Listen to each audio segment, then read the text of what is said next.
नमस्कार, आप देख रहे हैं उत्तराखंड टाइम। मैं हूं आपके साथ प्रेम पंचोली। आजकल उत्तराखंड में नगर निकाय चुनाव का प्रचार चरम सीमा पर है। पूरे राज्य में सिर्फ और सिर्फ भाजपा और कांग्रेस ही आमने सामने दिखाई दे रही है।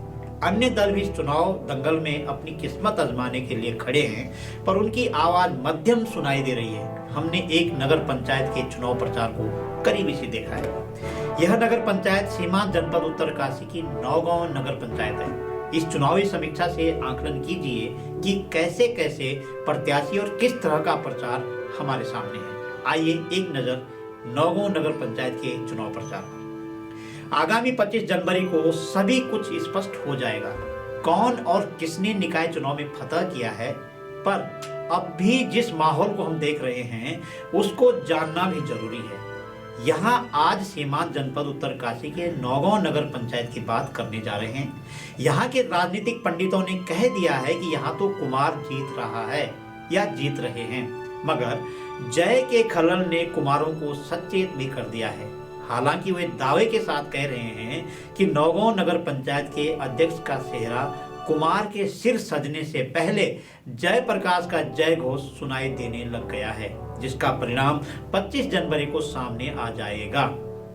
यह अजीब दास्तान है कि नहीं, पर यह पहला चुनाव होगा जिसमें स्थिति स्पष्ट की गई है कि कुमार जीत रहा है।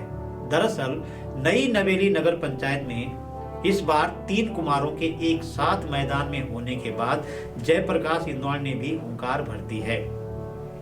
इधर तीनों व्यक्ति राजकुमार तो नहीं है, पर कुमार इनके नाम के पीछे अमिट रूप से जुड़ा हुआ है। यथा कांग्रेस के प्रत्याशी विपिन कुमार, भाजपा के विजय कुमार और भाजपा से बगावत करके आए निर्दलीय प्रत्याशी के रूप में मैदान में हैं यशवंत कुमार। अलावा इसके निर्दलीय प्रत्याशी जयप्रकाश इंदौर ने भी चुनावी रण को एक नए रूप से बदल दिया है। यदि आप इन तीनों कुमारों की राजनीति जन्मपत्री किसी राजनीतिक पंडित से दिखाएंगे तो वह भी डंके की चोट से कहेगा कि चुनाव सिर्फ और सिर्फ कुमार जीत रहा है। मगर जय प्रकाश का जय घोष इस गणित को कितना बिगाड़ेगा, यह मतदाताओं के हाथों में अभी से दिखाई दे रहा है।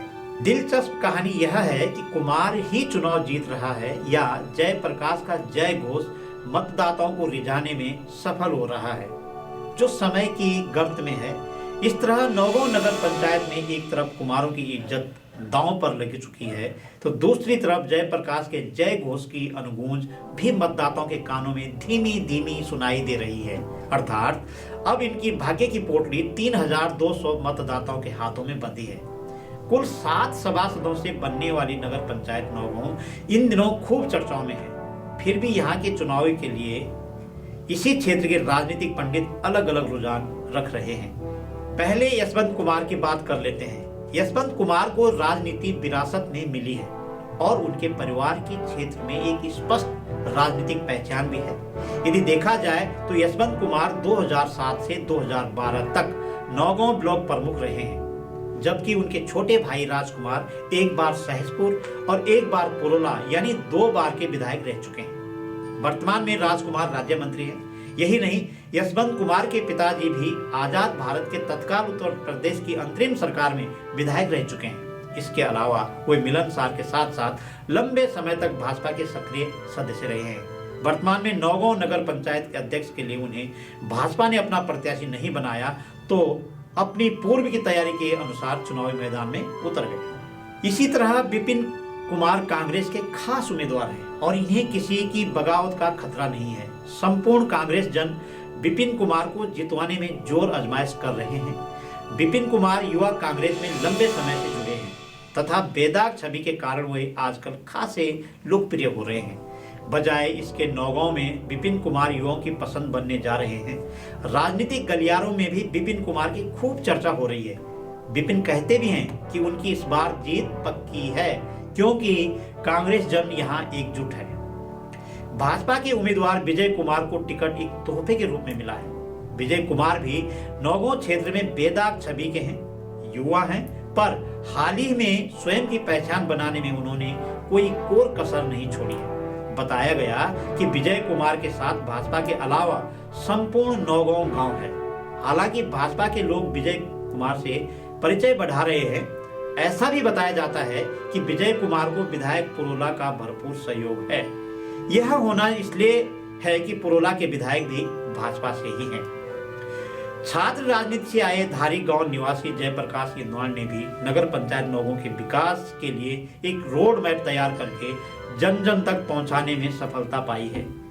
निर्दलीय प्रत्याशी के रूप में मतदाताओं को रिझाने में उन्हें कमतर नहीं कहा जा सकता है। पिछले कई वर्षों से वे नगर क्षेत्र नौगों की समस्या को सोशल मीडिया के माध्यम से उठाते आए हैं। उन्होंने इस बार के चुनाव में निर्दलीय प्रत्याशी के रूप में आदर्श नगर पंचायत नौगों का एक ब्लूप्रिंट तैयार करके जन जन तक पहुंचाया है। इसी को माध्यम बनाकर वे अपनी जीत को पक्का बता रहे हैं। वे यह भी आरोप लगा रहे हैं कि उनके प्रतिद्वंदी तीनों कुमार छल कपट करने वाले हैं, इसलिए नौगों की जनता जयप्रकाश को पसंद कर रही है। यदि देखा जाए तो तीनों कुमार अपने अपने को किसी से कम नहीं आंक रहे हैं। दरअसल यहाँ किसी को राजनीतिक कुशलता है तो किसी को युवाओं का भरपूर साथ है और किसी को एक संपूर्ण गांव का एक तरफा समर्थन मिला हुआ है, जबकि चौथे प्रत्याशी जयप्रकाश इंदवान अपने को विजनरी बताते हैं। बहरहाल अभी तक भाजपा के वोट बढ़ते नजर आ रहे हैं, किंतु कांग्रेस का कुनबा यहाँ कितना मजबूत है जो भाजपा और निर्दलीय को झटका दे सके, यह देखना बाकी है। इधर विजनरी बताने वाले प्रत्याशी कितना मतदान अपने पक्ष में करवाने वाले हैं, यह देखना भी बाकी है। देखो साहब, तीनों कुमार जिस तरह चुनावी समर में गोते लगा रहे हैं और इस चुनावी गोताखोरों के बीच जो आदर्श नगर पंचायत का सपना दिखा रहे हैं, उससे तो यही मालूम होता है कि जिसे जितने जल्दी चुनावी अनुभव प्राप्त होगा उसी की नाव पार लगने वाली है। यह बताना मुश्किल होगा कि चुनाव कौन जीत रहा है, पर इतना तो तय है कि नौगों नगर पंचायत के अध्यक्ष का मुकुट कुमार के सिर पर सजने से पहले जय घोष की अनुगूंज कितनी सुनाई देने वाली है जो समय की गर्त में है। हमारी यह रिपोर्ट आपको कैसे लगी, कमेंट करके अवश्य बताइए। अगली कड़ी में ऐसे ही कुछ खास विषयों पर हाजिर रहूंगा। नमस्कार।